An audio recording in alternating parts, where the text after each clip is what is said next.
Жохлыг шударгаар шуурхай оройтой оргил цаг мэдээллийн хөтөлбөрийн 21 цагийн мэдээ эхэлж байна.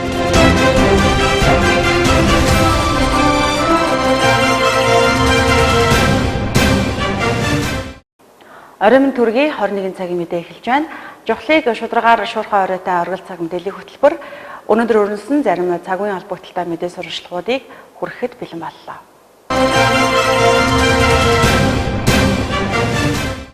Эхний мэдээг хүргэе. Дэлхийн танцтай томоохон үйлдвэрүүдийн нэг Эрдэнэт үйлдвэр хязгаарлагдмал хариуцлагатай компани ерөнхий захирлын нэрэмжит тэргүүний ажилчдын сүлд модны наадам энэ 7 хоног тохиолоо. Энэ үеэр уламжлал ёсоор алтан азтангууд тодорсон байна. За энэ жилийн алтан азтангаар Эрдэнэт үйлдвэрийн засвар монтажийн цехийн гагнуурчин шижир олд гэх залуу алтан азтны нэг болжээ.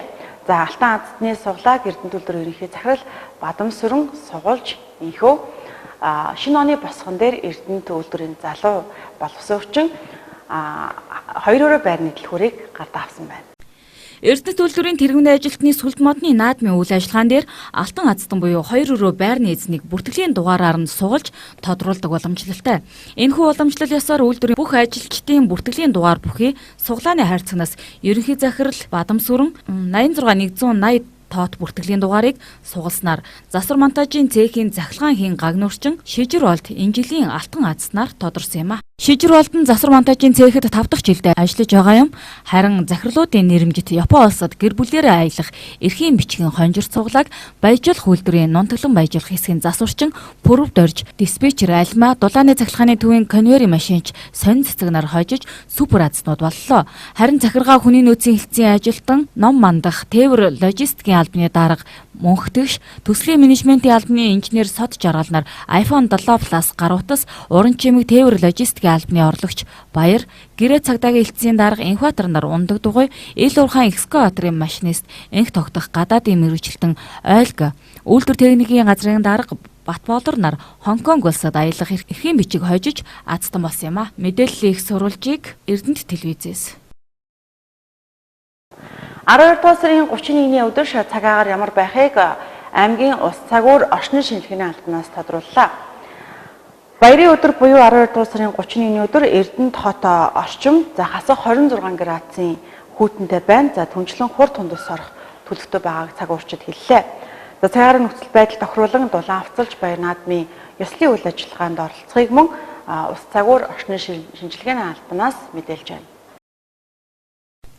Маргааш буюу энэ оны хамгийн сүүлийн өдрөөс эхлэн хүүтний ирч чангарах төлөвтэй байгааг ус цагуур орчны шинжилгээний төвөөс мэдээлж байна. Мөн арийн цагаар эд баяр ёслолын үйл ажиллагааны үеэр нэлээд үйлэрхэг байх ба хурд тундас орсны дараагаар цагаагаарын температур өмнөх хэдэн өдрөөс харьцангуй хүйтэн байх тул баяр ёслолын жагсаал ёслолын бодлого урлагийн тоглолт үүсгэхээр талбайд гарах иргэдийг аль болох дулаан хувцлахыг анхааруулж байна. За 31-нд буюу маргааш нөгөө өдөртөө бол цагаагаар бага зэрэг сэрүүхэн байгаа хүйтэн. Тэгээ маргааш бол нэлийн үйлэрхэг маргааш оройдоо бага зэргийн цас орно. За 1 сарын 1-ний өдрөөсөө бол үйл нэлээд багасаад те. Тэгээ 2-оос ерөнхийдөө агаарын температур өдөртөө бага зэрэг дулаарч байгаа. За 31-ний орой бол бага зэрэг цас бударсны дараа бол агаарын температур нэлээд хүүтрээд хасах 17-оос 20 градусын хооронд нэлээд хүйтэн байх болохоор хүмүүс нэлээд дулаан хувцалж гарч ирсэн дээр.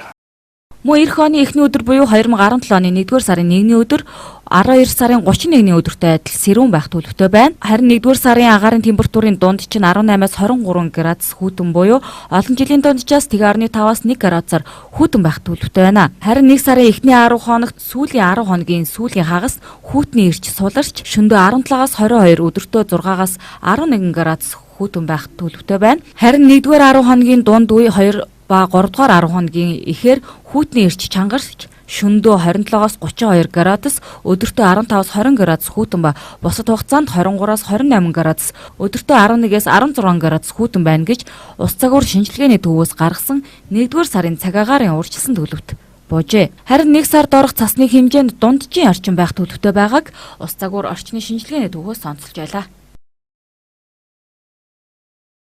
Шинэ оны босгон дээр шагналын хур үргэлжлэн буусаарай. Монгол Улсын засгийн газрын шийдвэрээр салбарын тэргүүнүүдийг шалгаруулж төрийн одон медалаараа шагнаж байна. За манай аймгийн салбарын тэргүүнүүдийг шагнах шагналын үйл ажиллагаа өнөөдөр бас болж өнгөрлөө. Улсын хурлын гишүүн Баасанхүү Орхон аймагт ажиллах баяраа салбарын тэргүүнүүдэд засгийн газрын шийдвэрийн төрийн дэд одон медалуудыг гардуул өгчээ. Шинэ оны босгон дээр Монгол Улсын засгийн газрын шийдвэрээр салбарын тэргүүнүүдийг шагнан урамшууллаа. Анх дахь чиглэлтэй эзэд төрийн бас байгууллага аймгийн ахмадын холбооноос Эрдэнэт хотод олон жил үр бүтээлтэй ажиллаж зүтгэсэн ахмадуудыг салбарын тэргүүнээр тодорхойлсон бөгөөд Монгол Улсын засгийн газраас бүх яамны салбарын тэргүүнээр нийт 38 хүнд Алтан гадас хөдөлмөрийн хүндэт медаль, хууль зүйн яамны жуух бичиг, онц тээвэрчин тэргүүний ажилтан, байгаль орчны тэргүүний ажилтан, боловсролын тэргүүний ажилтан, тэргүүний ардын авьяастан, соёлын тэргүүний ажилтан, засгийн газрын жуух бичиг цол тэмдэг медалийг улсад хийж бүтээсэн нүр их хөдөлмөрийг нь үнэлэн олгосон юм. Энэхүү шагналуудыг улсын их хурлын гишүүн Баасанхүү засгийн газрын нэрийн өмнөөс гардуул өглөө. Тодорхой тооны бас иргэдэд төрийн дэд одон медаль болон бас салбарын тэргүүнүүдийн шагналыг өгөх ажлыг зохион байгуулж байна. Тэгээ би өөрийнхөө тойргийн болон нийт эрдэмтчүүдэд нийт Монголын ард түмэндээ хандаж хэлэхэд шинэ оноо сайхан угтаж тэгээд нөгөө их зохиол нацаг дөржин хэлснээр эрүүл байвал эргэжлийн наадам үзнэ гэдэг тэрэн шиг бүгдээрээ эрүүл сайруул инх тунх сайхан шинэ оноо угтаж 2017 онд аз жаргалаар дүүрэн байгаасаа гэж хүсье өрөөж байна. Онцгой байдлын албанд 30 жил ажиллаад өтгөртэйгаараа тэгээд онцгой байдлын албаныхаа бас ахмадуудын нийгмийн асуудлын шийдэл талаар бас ахмадын зөвлөлийн даргыг хийж байна. 2014 онд улс 2 дугаар байр, 2015 онд улсад 1 дугаар байр ингэж эзэлсэн ажлын амжилт сайхан байна. Ингээд намайг миний хөтөлбөрийг бас үнэлж байгаа төр зөвстэй баярлж байна ахна. За боловсролын тэргүүний ажилтан шагналыг авсандаа өнөөдөр маш их баяртай байна. Тэгээ энэ бол бас миний хамт олонны миний ар гэрийнхний бүгдийнх нь амжилт юм аа. Ингээд намайг бас хүндэтгэж дэмжсэн хамт олондоо нийт боловсролын салбарынхандаа баярлалаа гэж хэлмээр байна. Улсын их хурлын гишүүн Баасанхүү төрийн дэд шагналаар шагнагдсан иргэдийн шагнал одон медалийг гардуулахын зэрэгцээ тойргийнхоо 300 хүүхдэд шинэ жилийн баярын бэлгийг гардуул өгч нийт Орхон аймгийнхаа ард иргэдэд шинэ жилийн баярын мэнд дэвшүүлсэн юм а. Баяр наадмын өдрүүдэд захилгаан эрчим хүчний хэрэглээний мэдээж захилгаан дасрах хүчтлийн уналт үүсэх тохиолдол ихээхэн байдаг. Тэгвэл шинэ жилийн баярын яг энэ өдрүүдэд эрчим хүчний байгууллагууд хариуцлагатай жижүүрлэж урт туссан цагаар ажиллахаар болсон талаарх мэдээллийг хүргэж байна. Эрдэнэт тус дулаан дүгээх сүлжээ орон нутгийн өмчит тавьцаат компани шинэ жилийн баярын өдрүүдэд өндөржүүлсэн бэлэн байдал шилжин хариуцлагатай болон нэмэгдэл жижүүр томилон ажиллаж байна. Эрдэнэт тус компани дуудлага мэдээллийг 7035 2106 утсаар хүлээн авч байгааг хэллээ. За иргэд амралтын өдрүүдээр гэр орон сууцаа орхиж явах бол цахилгаан ухсралтаа салгаж ус алдгаас сэргийлж карантаа сайтар хааж явахыг тус компани ерөнхий инженер иргэдэд анхааруулж хэллээ. За дуудлагыг манай энэ ард иргэд бас утасны дугаар энэ ашиглалтнаас болж өөрчлөгдсөн гэдгийг сайн мэдэхгүй байх шиг байна. Эрдэнэт тус бол 7035 2106 гэдэг утсаар 2 утсаар зэрэг дуудлага хүлээж авч байгаа. За хамгийн гол нь өөрсдөө гэр орныхоо дулаан байдлыг хангаж дулаалах. За мөн хол явахаар бол уснаа доод карантаар нь хааж явахгүй бол за урчин гэхтэл 2 газар ус алдсан байна л. За энэ юмс усан гэхэр зэрэг угаалтуулаас нь карантинаас нь ус алдаж гойдсон байна. Тийм учраас энэ доод карантаар ингээ хааж явах хэрэгтэй байгаа. 10 минутын дотор очиж үйлчлэх бүх нөхцөл болцоог хангаж ажиллаж байгаа. Эрдэнэт тус дулаан дүгээх сүлжээ компани шинэ жилийн баярыг угтаж гэрэлтүүлгийн асуултад анхаарч шаардлагатай засвар үйлчилгээ хийж өдөр шиг гэрэлтэй хот аяныг зарлан ажилласан. За Эрдэнэт болгоны цахилгаан дүгээх сүлжээ компани 31-ний өдөр талбай дээр зохион байгуулагдах үйл ажиллагааны цахилгаан эрчим хүчний хангамжийг хариуцж байна. За Эрдэнэт хотын цахилгаан хангамжийн хувьд өвлийн горимд шилжсэн байна. За ер нь бол манай компани сайн хангасан байгаа.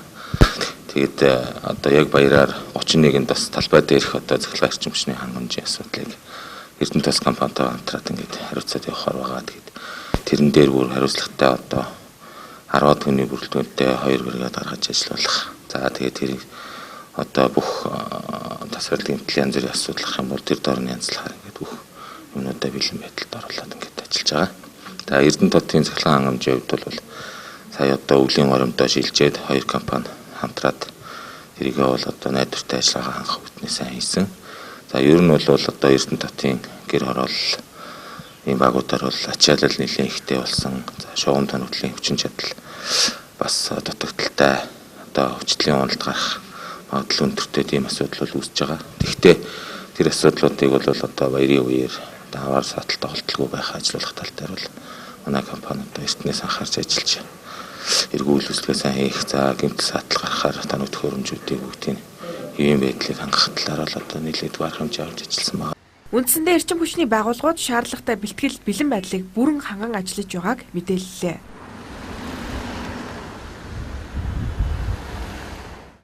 Энэ жилийн баярын өдрүүдэд Монгол Улсын засгийн газрын шийдвэрээр бүх нийтийн амралтын өдрийг мөн амралтын өдрүүдэд хамтдсан 4 хоног амархаар болсон. Тэгвэл олон хоног амарч байгаатай уялдуулан аймгийн онцгой байдлын газраас хэд хэдэн чиглэлд иргэдэд анхааруулгыг өгч байна.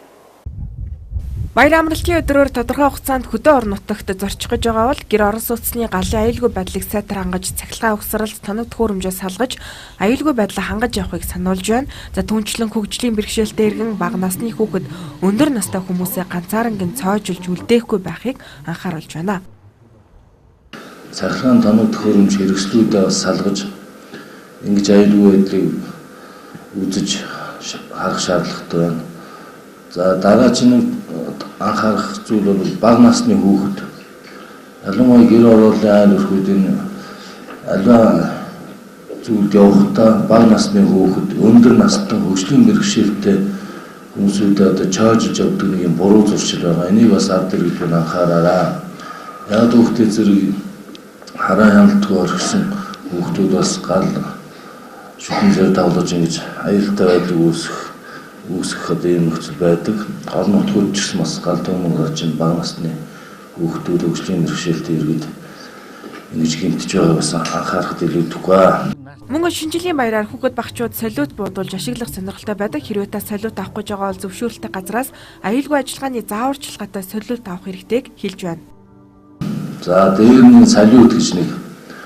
За манай ард иргэд бол баяр наадмаа тэмдэглэн өнгөрүүлэхдээ энэ солиотыг хэрэглээнд ашиглахаар одоо ингэж хүсдэг учраас худалдаж авсан солиотын гадна одоо хайрцаг дээр зааварчлагууд бол заавар наагдсан байгаа. Тэгээд тэр зааварчлагын дагуу ажиллах хэрэгтэй.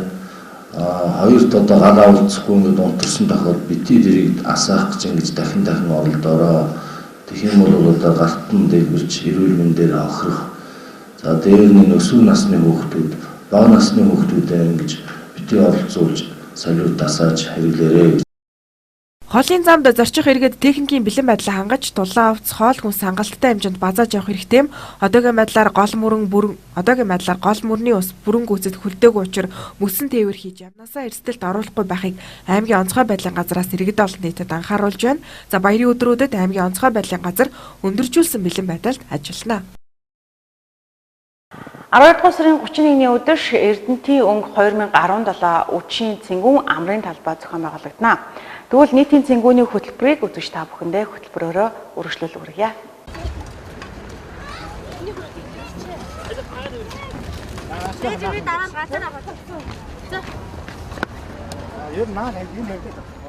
Эрдэнэчүүд бид тун утахгүй 2017 оноо огтон авах гэж байна. Ингээд 2016 оны 12 дугаар сарын 31-ний өдөр зохион байгуулагдах Эрдэнэтийн үдэш 2017 нийтийн цэнгүүний хөтөлбөрийг үзэгч та бүхэндээ танилцуулж байна. За үдшийн цэнгүү маань 19 цагаас Баян өндөр сумын 22 багийн 2200 иргэний багт наадмын ёслолын жагсаалаар эхлэх юм байна. За багт наадмын ёслолын жагсаал барилгачдын талбайгаас амрын талбай хүртэл үргэлжилнэ.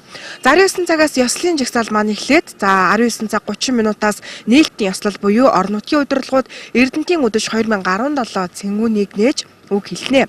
За үүний дараагаар өвлийн өвгөн аавын карнавал шоу, хүүхэлдэйн бүжиг, циркийн жүжигчдийн гайхалтай тоглолтууд үргэлжлэн зохион байгуулагдах юм байна. За Цэнгүүний 3 дугаар хэсэгт Эрдэнтийн өнгө 2017 урлагийн тоглолт, за мөн морин хуурын чуулга, саксофон хөгжмийн гоцлол тоглогдно. За үргэлжлүүлээд 21 цаг 45 минутаас шилдэг жагсаал шалгаруулах ёслын ажиллагаа болно. За 21 цаг 55 минутаас бид шин зууны залуус 300 хүүхдийн флаш моб зохион байгуулагдана. За энэ жилийн тухайд мөн амрын талбайд худалдаа үйлчлэгээний цэгүүд гарна. Үзэгч та бүхний харж байгаачлан спорт ордны арын талбайд 4 асар баригдсан байгаа. Энд бол нийтийн хоол үйлчилгээ, за бэлэг дурсгалын худалдаа, за тэгээд иргэдэд халуун вайн, халуун цагаар үйлчлэх юм худалдааны цэгүүд мөн гарч ажиллах юм байна. За ингээд олон гайхалтай урлагийн тоглолтуудаар үдшийн Цэнгүү маань үргэлжлээд 23 цаг 50 минутаас шинэ жил 2017 сайн байна уу? Ёслын буудлага буудаж бас нийтийн Цэнгүү маань өндөрлөхнэ. За энэ жилийн тухайд бол нэг онцлогтой сайхан мэдээллийг үзэгчдэд дуулгахад жил болгон аймгийн цэцэг даргын нэрэмжит Цэнгүүн арга хэмжээ зохион байгуулагддаг байсан бол энэ Цэнгүүнийг энэ жил зохион байгуулахгүй. За харин үүнээс хэмнсэн мөнгөөрөө 10 өрхөд өргөө цагаан гэр бэлэглэх энэ сайхан үйл ажиллагаа мөн Цэнгүүний үеэр зохион байгуулагдах юм байна. Ингээд үзэгч та бүхэнд 2016 оны 12 дугаар сарын 31-ний өдөр зохион байгуулагдах Эрдэнтийн үдшин 2017 Цэнгүүний хөтөлбөрийг танилцууллаа.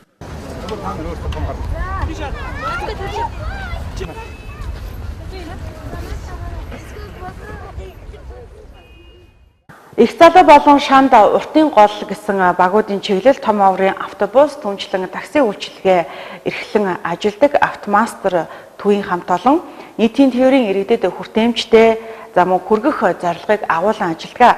Энэ хүрээнд хүүхэд олон том хүний автобусны билетийн хонжирт цуглаат ажлыг өрнүүлсэн байна. За шинэ оны босгон дээр Ацтангуудаа Автомастер төвийн хамт олон шалгаруулжээ. Автомастер төв их залуу яргуут чиглэлтэй нийтийн тээврийн үйл ажиллагааг эхлүүлсэн бөгөөд нийтийн тээврийн стандартад заасны дагуу бүх үйлчлүүлэгчдэд тасалбар олгож байгаа юм а. Харин иргэдийн сонирхол хулгайн тээврийн жижиг тэргээр үйлчлүүлэх сонирхолтой байдаг байна. Энэ сэтгүүг багч гисэн өөрчлөх зорилгоор тасалбарыг суглаат болгож уламжлал болгохоор төлөвлөсөн байна. Өнөөдөр ихний ээлжийн Ацтангуудаа тодруулж азын шагналыг гардуулан өглөө. 11 сараас энэ их залуу яргуутын чиглэл нийтийн тээврийн шинэ маршрутууд дээр үйл ажиллагаа явуулж байгаа юм а.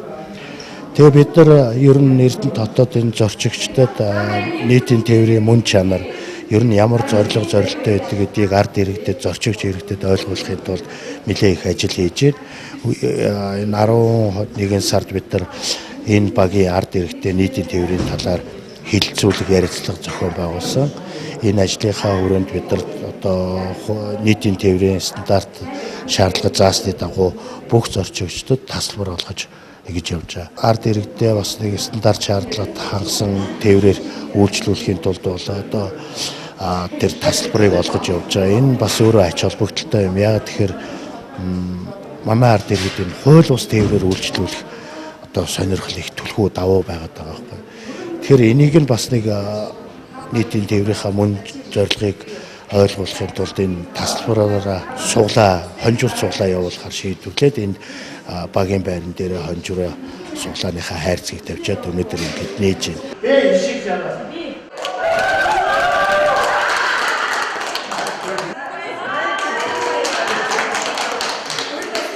Яг их залуу яргуут буюу Автомастер төвийн явдаг чиглэлд амьдардаг.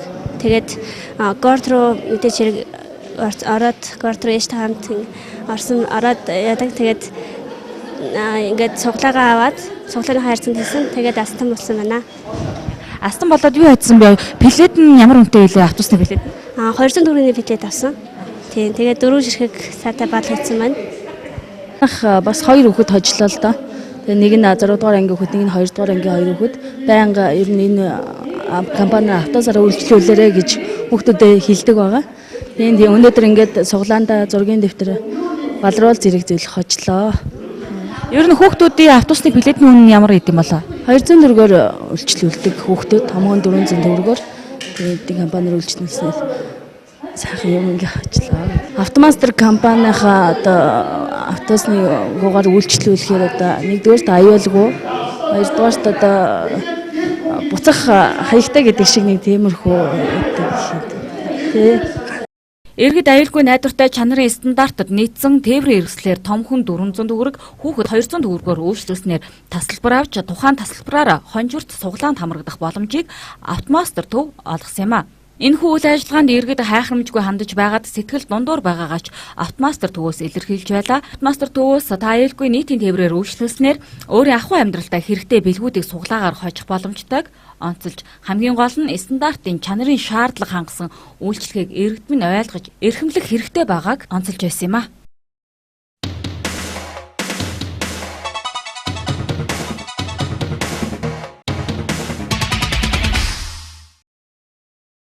Арван 18-34 насныхан хуультай болно. Залуучуудын хөгжлийг дэмжих тухай хууль нь 18-34 насныханд зориулагдсан эрх зүйн бие даасан анхны баримт бичиг гэдгээрээ онцлог юм а. Улс орны хөгжилд залуучуудын оролцоо хувь нэмрийг бодиттой болгож өнөөдрийн хүртэл залуус чиглэсэн бодлого хууль батлагдаагүй явсныг эцэслэх бөгөөд цаашид наривчлсан зохицуулалт эрх зүйн орчин бүрдүүлэх эхлэл болох юм а. Хүн амын өсөлтийг дэмжих 3 хүртэл настай хүүхэдтэй болон өрх толгойлсон олон хүүхэдтэй өрхийг дэмжих зорилгоор хэд хэдэн тодорхой зохицуулалтыг тусгажээ. Үүнд 4 хүртэлх насны ихэр хүүхдэд нэг удаа тэтгэмж олгох, эхэд жирэмсний 5 сартаагаас эхлэн төрөх хүртэлх хугацаанд тэтгэмж олгох, тэгээс 3 хүртэлх насны хүүхэдтэй эхэд хүүхэд асарсны тэтгэмжийг сар бүр олгох, 3 ба түүнээс дээш тооны хүүхэдтэй өрх толгойлсон их эцэгт улирал бүр тэтгэмж олох зэрэг багтсан байна. Хууль батлагдсанаар хүн амын өсөлтийг нэмэгдүүлэн их нэлхсэн эрүүл мэндийг сайжруулах, олон хүүхэдтэй өрх толгойлсон их эцгийн амжиргааг дэмжих, хүүхдийн цаашдын хөгжлийг сайжруулах боломж хүрдэнэ гэж үзсэн байна. Үүнээс гадна хуулийг шинээр боловсруулж байгаатай холбогдуулан нийгмийн халамжийн тухай хуульд нэмэлт өөрчлөлт оруулах тухай хуулийн төслийг боловсруулах ажээ. Дашрын дурдахад уг хуулийн төсөл нь хавтгаарсан халамжийн бодлогын нэг биш бөгөөд хүн амын өсөлтөө дэмжих, өнөөдрөөс 20 жилийн дараах хүн амын насжилтын нөхцөл байдлыг урьдчилан харсан маш чухал бодлого гэдгийг хууль санаачлагчид онцолж байна. TY 154 онгоцны хэсгүүдийг эвлүүлж байна. Өнгөрсөн нэм гарагт хар тэнгист осолцсон Оросын TY 154 онгоцны хэсгүүдийг уснаас гаргаж дууслаа хэмээн их сурвалж мэдээллээ. Ослын эрен хаах ажлын шуурхай хэсгийн мэдээгээр 19 зорчигчийн цогцыг гаргаж авсан бөгөөд үүнээс 17-г нь Москвад танилцахаар илгээсэн байна. Тэнгисийн уснаас гаргаж ирсэн онгоцны хэсгүүдийг Сочи хотод авчирч тусгаалan зассан талбайд нийлүүлэх ажил хийж байгааг шуурхай хэсгээс РИА Новости агентлаг мэдээллээ. Эрен хаах ажиллагаа үргэлжилсээр байна. Аврах ангийн 3500 ажилтан Тэнгисийн 45 хөлгийг дайшлаад байна. Өчигдөр гэхэд шумбагчид 30 гаруй удаа Тэнгисийн гүн рүү шумбаж эрен самсан байна. Шумбагчид онгоцны хэсгүүдээс гадна зорчигчдын эд зүйлс баримт бичгийг олсоор байна. 12 дугаар сарын 25-нд осолцсон TY 154 онгоцонд 84 зорчигч багийн 8 гишүүн явсан бүгд осолцсон юм. Чекаловский онгоцны буудлаас Сир рүү нисэх маршруттай байсан бөгөөд замзуурта хар тэнгисийн ирэг дээрх Адлер хотод бууж шатхуунаа цэнэглээд эргэн хөөрснөө дараа радараас алга олсон юм а. Төдөлгөөний онгоц тэнгисийн усан дунаж осолцсныг олсон билээ. Хятадын интернет компаниудын энэ жилийн орлого нэг их 8240 тэрбум юань хүрчээ. Хятадын мэдээлэл холбооны судалгааны хүрээлэнгийн төсөөлж байгаагаар 2016 онд Хятадын интернетийн үйлчилгээ эрхэлдэг аж ахуйн нэгжийн энэ оны орлого нэг их 240 тэрбум юанд хүрэх төлөвтэй байгаа гинэ. Харин эх оны төсөөллөөр нэг их 760 тэрбум юанд хүрэх төлөвтэй байна хэмээн шүнжийн агентлаг мэдээлжээ. Интернетийн сүлжээ Хятадд хурцтайгаар хөгжиж Хятадын аж үйлдвэр мэдээлжүүлэлтийн яамнаас энэ 7 хоногт гаргасан мэдээгээр 2016 онд Хятадын цахилгаан холбооны салбарын өсөлт 53% хүрч орлого нь 5.1%-аар өсжээ. Програм хангамж мэдээллийн техникийн үйлчилгээний орлого 15%-аар өсч интернет сүлжээний салбарын 50%-аас давсан байна. Бүгд найрамдах Хятад ард улсын жилийн мужийн эргэн 64 настай эмэгтэй эрүүл саруул хүүхэд төрүүлсэн байна. Энэ нь улсынхаа түүхэнд хамгийн өндөр настайтай хүүхэд төрүүлсэн тохиолдол болсон байна. Сина агентлаг энэ талаар мэдээллээ. Эмэгтэй Чанчун хотын эмнэлэгт өчигдөр амарчсан байна. Дотны найзынх нь ярьснаар тэрээр цорын ганц хүүгээ цаг бусаар алдсныхаа дараа нөхөртөөгөө зөвдөж яагаад дахин хүүхэд төрүүлэхээр шийдсэн гэн тэд зорилготой хүрэхийн тулд хийсвэрээр үр тогтоолгожээ.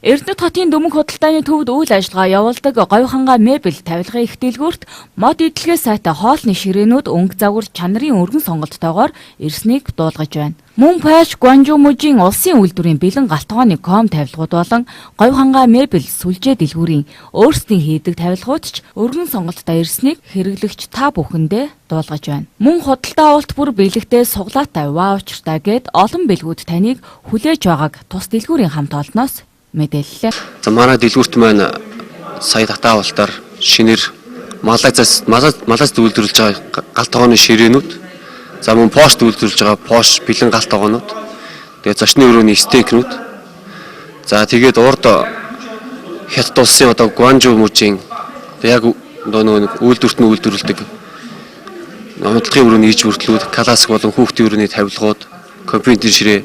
За тэгээд дээр нь манай яг дотооддоо үйлдвэрлэдэг говьхангаа брендийн манай буудлууд ирсэн байгаа.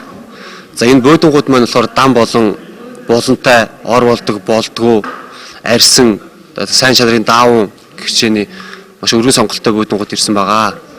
За тэгээд хоолны ширээ маань Малайзаас ирэхдээ Малайзын яг үйлдвэрийн аргаар хатаасан цэвэр модон ширээ саналууд байгаа.